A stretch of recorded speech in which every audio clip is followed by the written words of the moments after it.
June 3, 1955, 11:28 a.m., San Quentin State Prison, California. A woman is seated, preparing for her final moments. Her name is Barbara Graham, but the media had dubbed her Bloody Babs. Her fiery red hair framed her face, which had once drawn the attention of many, now staring down at the inevitable. Strapped into a chair inside the gas chamber, she was about to be the third woman in California's history to be executed. Her last wish? A blindfold. She didn't want to face the eyes of the spectators who would watch her die. As the executioner prepared, he suggested that Barbara take a deep breath when the gas was released, claiming it would ease her death. Her response was bitter, her voice cutting through the tense silence. How the hell would you know? Her final words would stay etched in history. Good people are always so sure they were right. A simple statement, a powerful observation about judgment and certainty, and those who had so decisively condemned her. She had been convicted of murdering a 64-year-old widow, Mabel Monahan, during a robbery gone wrong. But there was more to Barbara's story, a hidden truth that would only emerge decades later, revealing flaws in the trial that sentenced her to death. Did California execute a cold-blooded killer, or was Barbara Graham an innocent woman caught in the web of a system determined to convict her?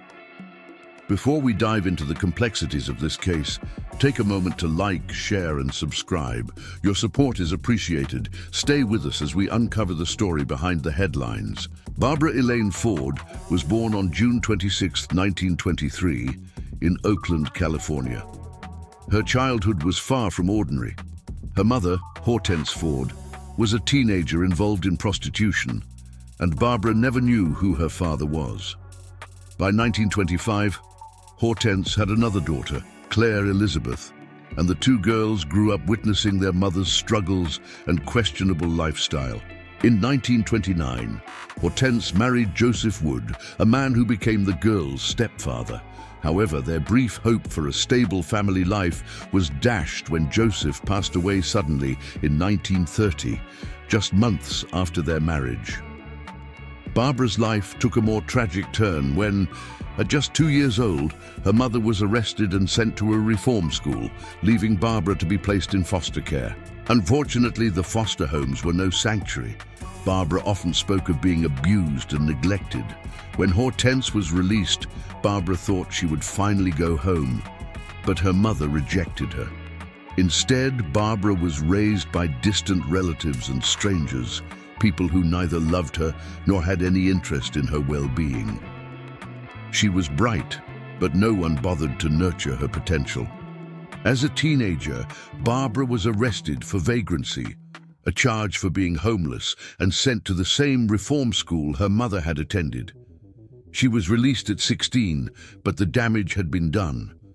Her sense of belonging and worth had been shattered. Barbara tried to make a fresh start. She married a U.S. Coast Guardsman, Harry Kielhammer, and even enrolled in business college, determined to escape her mother's destructive path. She had 2 sons, but the marriage ended by 1942. Harry got custody of the children, leaving Barbara without a family of her own. Over the next decade, Barbara married twice more, and both marriages ended in failure. With little direction and nowhere to turn, Barbara returned to prostitution, following in her mother's footsteps. In the 1940s, Barbara worked as a seagull, a term for prostitutes who catered to soldiers and sailors near military bases. She moved between different locations, working in Oakland, San Diego, and Long Beach. Her involvement with the criminal underworld deepened, and she was arrested several times for vice-related crimes. By the age of 22, Barbara, now a striking redhead with undeniable allure, moved to San Francisco and began working for one of the city's most well-known madams, Sally Stanford. Barbara's life became a blur of gambling, drugs, and criminal associates. Her involvement with these dangerous elements led her down a darker path. At one point, she agreed to lie in court for a group of petty criminals, a decision that would lead to her conviction for perjury and a 5-year sentence at California Women's State Prison in Tehachapi. This perjury conviction would later serve as the foundation for the prosecution's argument that Barbara was a liar, further undermining her credibility. After prison, Barbara tried to build a new life. She worked in various jobs, including as a waitress and in a hospital, moving to different places like Reno, Nevada, and Tonap, trying to escape her past. But despite her efforts, she eventually returned to prostitution when she moved to Los Angeles. There, she met Henry Graham, a bartender with a criminal background, and married him. Together, they had a son, Tommy. Through Henry, Barbara would meet two men who would change her life forever, Jack Santo and Emmett Perkins. These men had deep ties to criminal organizations, and Barbara found herself entangled with them. The pair had a plan to rob Mabel Monahan, a retired vaudeville performer living alone in Burbank. Monahan was believed to have access to a substantial sum of money, rumored to be $100,000, hidden in a safe, connected to her former son-in-law, Luther Scherer, a wealthy gambling mogul with ties to organized crime.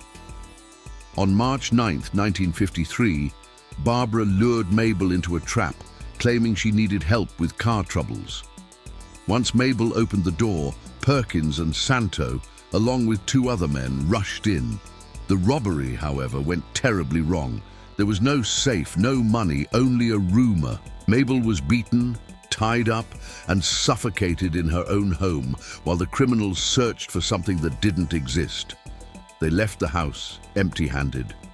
Days later, Mabel's body was found, and police arrested several individuals with connections to the victim, including Perkins, Santo, and Barbara.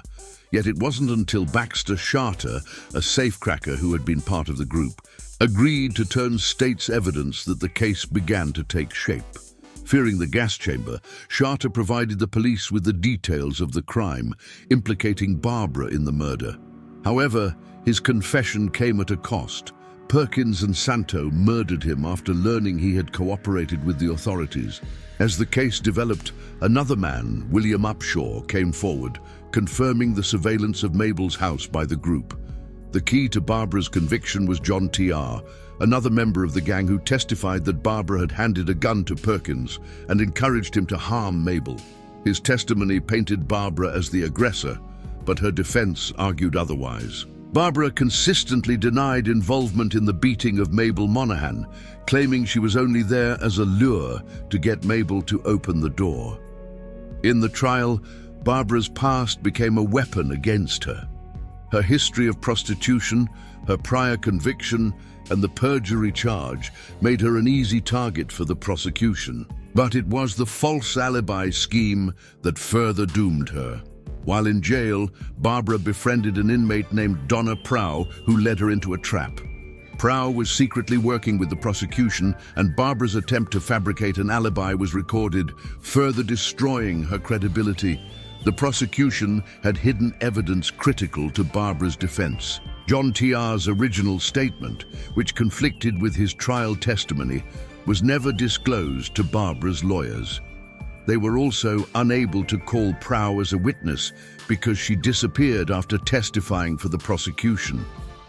Despite these injustices, Barbara was convicted of first-degree murder along with Perkins and Santo, and all three were sentenced to death. In the months leading up to her execution, Barbara's lawyers appealed the verdict, but each attempt to overturn her conviction failed. On June 3, 1955, Barbara was transferred to San Quentin State Prison. Her execution was delayed twice before the final moment arrived. Alone in her cell, Barbara had time to reflect on her life, a life marked by abandonment, rejection, and survival. No family came to visit her in her final hours. At 11:28 a.m., the moment came. Barbara, resigned but defiant, was strapped into the gas chamber.